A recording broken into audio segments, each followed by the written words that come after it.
আগে ছিল হাওয়া ভবন, তারপরে হলো লন্ডন ভবন, এখন হলো গুলশান ভবন।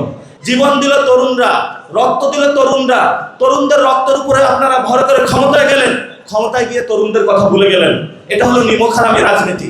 প্রশাসনের বিভিন্ন জায়গায় বড় বড় যে পোস্টিংগুলো রয়েছে 50 কোটি, 100 কোটি, 150 কোটি, 200 কোটি টাকা দরে বিক্রি হচ্ছে মাছ বাজার, গরু বাজারের মতো। তরুণদের জন্য একটি সাম্য, মানবিক মর্যাদা এবং ন্যায় বিচারের রাষ্ট্র চাই, যেখানে আমরা সুন্দর মতন বিয়ে করতে পারবো, পকেটে টাকা থাকবে আমাদের, যেখানে আমরা মা বাবার কাছে টাকা নিয়ে তুলে দিতে পারবো, যেখানে আমরা একটি নতুন বাংলাদেশ নিয়ে সবাই সুখী শান্তিতে বসবাস করতে পারবো। তরুণদের মধ্য দিয়ে আমরা যে নতুন বাংলাদেশের স্বপ্ন দেখেছিলাম, যে স্বপ্নটা আবু সাঈদ, ওয়াসিম, মুগ্ধ আমাদেরকে দেখিয়েছিলেন, সেই নতুন বাংলাদেশে যে প্রত্যয় আমরা গঠনের প্রচেষ্টা করেছিলাম, এটা একটু থমকে গিয়েছে। তো সেই জায়গায় আমি একটি ছোট্ট চেহারার কথা বলবো। আর মনোবল হতে হয় স্পাদ্রিত। জেরুসালেম 25 বছরের পথ চলায় নিরাপদে রাখার প্রত্যয়ে। তো ওয়াসিমের মুখটা কিন্তু আপনারা চিনেন, যে মুখটা হলো সকলের সামনে ভেসে আসে। আবু সাঈদ যেভাবে হাত দাঁড়িয়েছিল, তো ওনারা কেন শহীদ হয়েছিল সে বিষয়টা আজকে বাংলাদেশের মানুষ ভুলে গিয়েছে। ওনারা একটি নতুন বাংলাদেশ গঠন করতে চেয়েছিল, যেই বাংলাদেশে খুনি হাসিনা যারা আমাদের উপরে খুনের রাজত্ব চালিয়েছিল, ফেসিস্ট একটা কাঠামো আমাদের উপরে নির্মাণ করে বাংলাদেশের অগ্রযাত্রাকে বাধা সৃষ্টি করেছিল, সেই যাত্রাকে থেকে আমরা বের হয়ে নতুন একটি সাম্য, মানবিক এবং ন্যায় বিচারের বাংলাদেশ গঠন করব। সেই জন্য 71-এ যারা শহীদ হয়েছিলেন, 24-এ যারা শহীদ হয়েছিলেন, এই জন্যই জীবন দিয়েছিলেন। তো যারা আজকে বলছে যে ওয়াসিম হলো আমাদের শহীদ, কিন্তু তারা প্রতিনিয়ত সংস্কারের বিরোধী হয়ে দাঁড়িয়ে যাচ্ছে, তাহলে এটা কি শহীদদের সাথে বিশ্বাসঘাতকতার সামিল নয়? এটা তো শহীদদের সাথে বিশ্বাসঘাতকতার সামিল। তা আমরা যে নতুন বাংলাদেশটা গঠন করতে চাই, তরুণ প্রজন্ম, এখানে আমাদের 3টা কাজ আছে। একটা কাজ হলো বিল্ড ইউর ক্যারেক্টার, অর্থাৎ আমাদেরকে একটা ক্যারেক্টার হিসেবে মানুষের সামনে উপস্থিত হতে হবে। বড় বড় নেতা হিসেবে মানুষের সামনে উপস্থিত হতে হবে না, মানুষের কাছে যেতে হবে যে মা বাবা আপু আপনাদের কি সমস্যা, এই সমস্যাগুলোর আমরা সমাধান করতে চাই, আমরা সমাধানের রাজনীতিটা করতে চাই।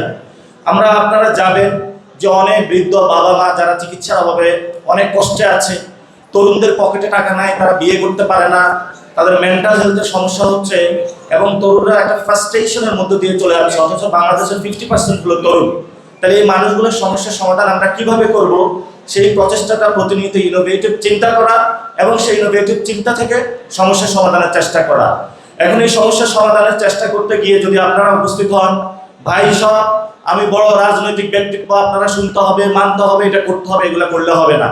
আপনার একটা সফট ক্যারেক্টার ক্রিয়েট করতে হবে, যেটার মধ্যে দিয়ে ভালোবাসা সবার মধ্যে ছড়িয়ে দিতে হবে। যে ভালোবাসার মধ্য দিয়ে মানুষ যখন আপনাকে দেখবে, তখন আপনাকে ভয় পাবে না, বরঞ্চ ভালোবাসার সহিত আপনাকে জড়িয়ে নেবে। দ্বিতীয় যে বিষয়টা, সেটা হলো সার্ভিং দ্য পিপল। আমরা পাওয়ার পলিটিক্স করি না, আমরা হলো মানুষকে সেবার রাজনীতি করব। মানুষের কাছে যাব, তাদেরকে সেবা দিব, সেই সেবার মধ্য দিয়ে মানুষ আমাদেরকে ভোট দিবে, যে ভোটকে ক্যারি করে নিয়ে আমরা সংসদে যাব এবং স্টেট থেকে মানুষের যে সমস্যাগুলো রয়েছে সেগুলো আমরা সমস্যা সমাধান করব। এটা হলো আমাদের প্রতিনিয়ত কাজ। এখন তরুণদের সামনে বড় একটা সমস্যা রয়েছে, সেটা হলো পুরো বাংলাদেশের যেটা সমস্যা, সেটা হলো দুর্নীতি। দুর্নীতি বাংলাদেশের একদম প্রেসিডেন্ট হাউস থেকে, প্রধানমন্ত্রী থেকে শুরু করে যতগুলো হাউস আছে, প্রত্যেকটা হাউস হলো দুর্নীতিতে নিমজ্জিত। এই দুর্নীতি হলো ভোট ব্যাংকও গিয়ে পড়ে, আপনি ভোট দিয়ে আসছেন, দুর্নীতি করে আপনার ভোট হলো নিয়ে যাওয়া হবে। আপনি ব্যাংকে টাকা রেখে এসেছেন, দুর্নীতি হলো ওইখানে ব্যাংকের টাকা গচ্ছা নিয়ে চলে যাওয়া হবে। তো আমরা যদি এই সিস্টেমগুলো ঠিক করতে না পারি, তাহলে বাংলাদেশের যে অগ্রযাত্রা সেটা আমরা পাবো না। এই জন্য যারা সরকার দলে এসেছেন, আপনারা যেভাবে আসুন না কেন, ঠিক আছে এসেছেন, আপনাদের কাছে আমাদের আবেদন থাকবে একটা, 2001 থেকে 2006 পর্যন্ত যে ভুল আপনারা করেছিলেন, দুর্নীতির সাথে নিমজ্জিত হয়েছিলেন, এই ভুল এবার করবেন না। আমরা শুনতে পাচ্ছি প্রশাসনের বিভিন্ন জায়গায় বড় বড় যে পোস্টিংগুলো রয়েছে 50 কোটি, 100 কোটি, 150 কোটি, 200 কোটি টাকা দরে বিক্রি হচ্ছে মাছ বাজার, গরু বাজারের মতো। তো এই রাষ্ট্র তো আমরা চাই নাই। বাংলাদেশ ব্যাংকে এক সোয়েটার ব্যবসাকে নিয়ে আসা বসায় দিছে, যেখানে আমাদের সবচেয়ে বড় এই সময়ের হলো ইকোনমিক ক্রাইসিস। এই ইকোনমিক ক্রাইসিসের সময়ে তারা এমন একজনকে দায়িত্ব দিয়েছেন, যিনি আসলে ইকোনমিক ক্রাইসিস থেকে বাংলাদেশের উত্তরণ ঘটাইতে পারবেন না। তাহলে আপনারা কি হলেন যে না, আমার যেখানেই হোক দলীয় লোক বসাতে হবে, বাংলাদেশের তরুণ সমাজের কি হলো সেটা আমার দেখার দরকার নাই, আমার দলীয় লোকগুলোরে মোটামুটি সেটেল করতে হলো হবে। আগে ছিল হাওয়া ভবন, তারপরে হলো লন্ডন ভবন, এখন হলো গুলশান ভবন। তো একই পরম্পরাতে তারা আইসা সেই ভবনগুলো দখল দিয়েছে এবং বাংলাদেশে এগুলো রাজত্ব কায়েম করার চেষ্টা চালাচ্ছে। এখন তারা হলো, আমি গতকালকে তারেক রহমানকে বলেছিলাম, আমি বাসা যখন যাই বুয়া আয়সা বলে ফ্যামিলি কার্ড দেন। তো ফ্যামিলি কার্ড কি আপনার শুধু 6টা উপজেলার জন্য, বাংলাদেশের আর নাই? এই জন্য আমরা তাদেরকে বলবো যে আপনি ঠিক আছে, যারা অসহায় মানুষ রয়েছে তাদের জন্য ফ্যামিলি কার্ড দিয়েছেন, তা আমাদের তরুণদের জন্য আপনি কি করেছেন? স্টেটের কোনো প্যাকেজে তো আমাদের তরুণদের জন্য কোনো কিছু নাই। আপনাদের যে 31 দফা ছিল, সেখানে তরুণদের যে দফাটা ছিল সেটা আমরা আগেও বলেছিলাম এটা বোগাস একটা দফা।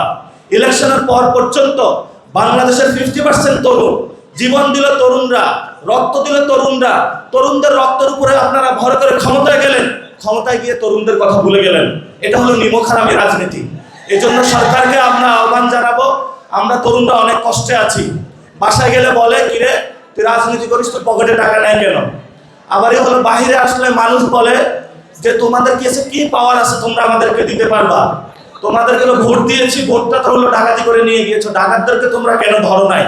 যেখানে যাই গার্লফ্রেন্ডের কাছে তরুণদের বলে তুমি আমাকে কবে বিয়ে করবা, তরুণ বলে যে আমার পকেটে টাকা নাই। আবার হলো ক্লাসের মধ্যে বিভিন্ন জায়গায় হলো ক্লাস শেষে আমরা বসে আছি, সেখানে হলো পড়াশোনা শেষ করি, চাকরিতে যাব, এই তুমি চাকরি করতে আসো, তুমি কি বিএনপির কোনো অঙ্গ সংগঠনে তোমার নামটা লিখিত আছে, তোমাকে আমি চাকরি দিতে পারবো না।